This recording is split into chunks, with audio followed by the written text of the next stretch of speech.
It wasn't that I got the idea to have an affair with my mentor's wife. I didn't have the idea, I had the fantasy.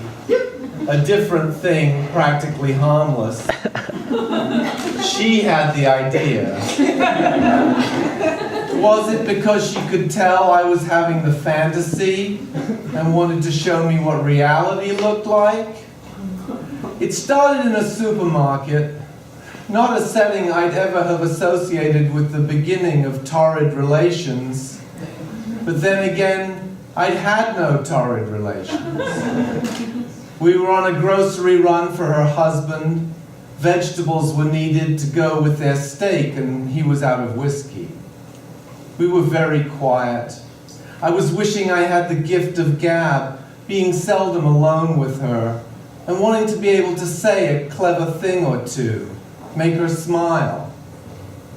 We just bagged some Brussels sprouts when she grabbed my arm so hard it hurt. She looked at me very directly. I wanted her to loosen her grip, but at the same time I was glad she had hold of me. Patrick, I need a distraction in my life right now. I want us to sleep together like next week. I don't enjoy simply thinking about it. I hope to like doing it. It's painful to admit, but her tone was not brimming with optimism. I don't want you taking this the wrong way, she added. I was without a way of any kind to take it. Her face got close to mine. I'm creatively blocked. My husband is promiscuous. You're always around. I could feel her breath, the intense proximity of her body. I was under a kind of erotic duress. Oh, I said. Longer sentences felt out of reach. You're malleable, and I need a man who'll take directions. I would take directions, that was true. If I was going to be sleeping with my mentor's wife, I would be needing direction. I have a hunch you can provide relief, even inspiration, she said. I had no idea what had led her to such a conclusion. I was wonderstruck. No woman would ever speak this way to me again. Of that I was certain. I want us to work on a schedule. An organized approach is best, don't you think, she said. I felt sure there was no orderly path to spending time in bed with my mentor's wife. Doug, her husband, was a man I admired, a man who'd thrown me a lifeline when I was down in the dumps. I was counting on him to usher me into a creative, worthwhile life. He was a poet, and I aspired to be one myself. You don't sleep with that man's wife. I'm thinking once a week for about an hour and a half, depending on your skills, she said, smiling. I didn't find the skills reference particularly funny. It was not an option because of what it would do to my relationship with Doug. And if I lost Doug, what would I be left with? She had not implied that she was looking to replace her husband. An hour and a half a week was a finite period of time, and by the sounds of it, she was seeking the intimate encounter to help with a clogged creative pipe.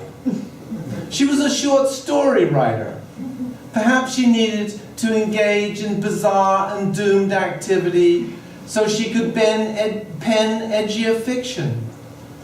I stood there looking at her, sure I was about to say that although this was the most flattering proposal I'd ever received, there was no way I could go along with it. I readied myself for the strong statement.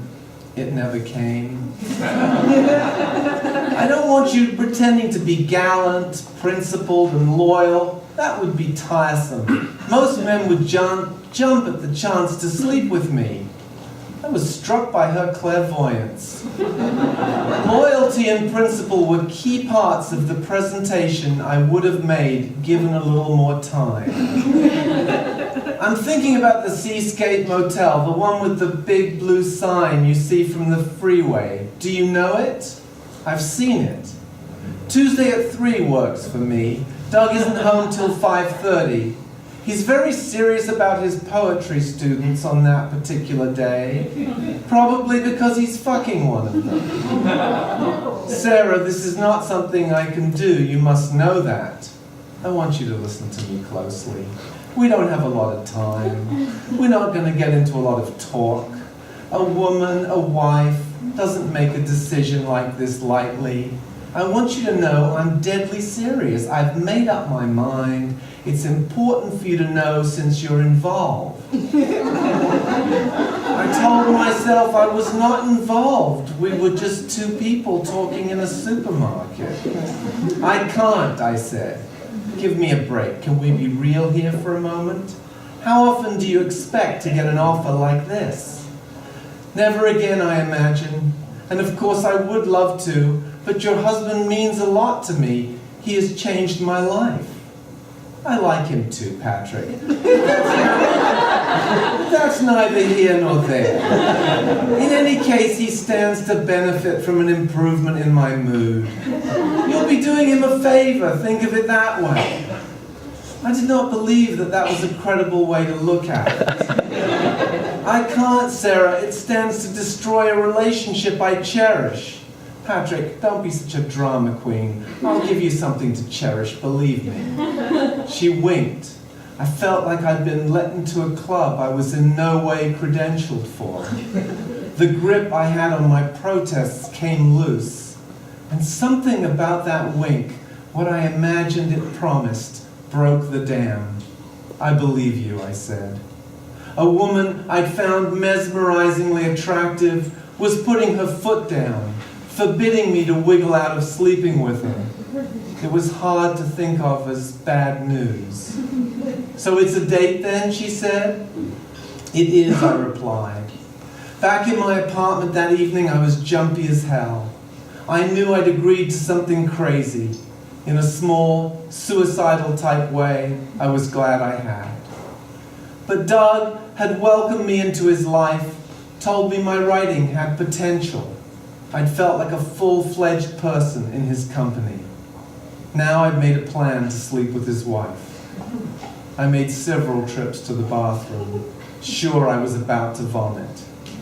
The morning of our date, I drank a glass of vodka, but remained terribly uneasy. The way you can be when you've had one of those lifelike dreams in which you've knocked someone off or someone is close to knocking you off.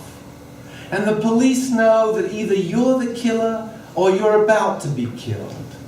But it doesn't matter which, because they just can't get there in time to prevent it.